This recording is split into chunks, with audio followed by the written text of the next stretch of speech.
Good morning, Cowboys. I'm Curtis, and this week for Black History Month, we're going to talk about John Robert Lewis. John Lewis was an American politician and civil rights activist.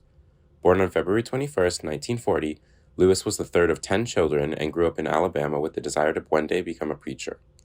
In 1955, Lewis heard Martin Luther King on the radio for the first time, and later that year followed the Montgomery bus boycott very closely.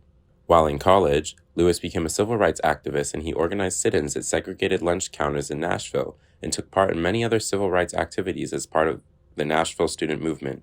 In 1961, Lewis became one of the 13 original Freedom Riders. The group planned to ride interstate buses from Washington, D.C. to New Orleans to challenge the policies of the southern states along the route that had imposed segregated seating on the buses, violating federal policy for interstate transportation.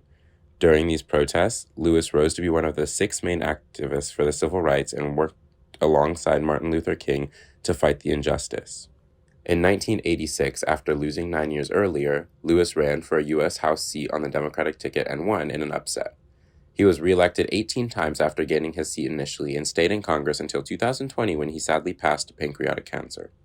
Although he has passed, John Lewis's legacy as a civil rights activist and politician remains as the world progresses to a brighter future, the future Lewis wanted. Well, that's all from me, Cowboys. I'm Curtis Bernards, sending it back to the studio.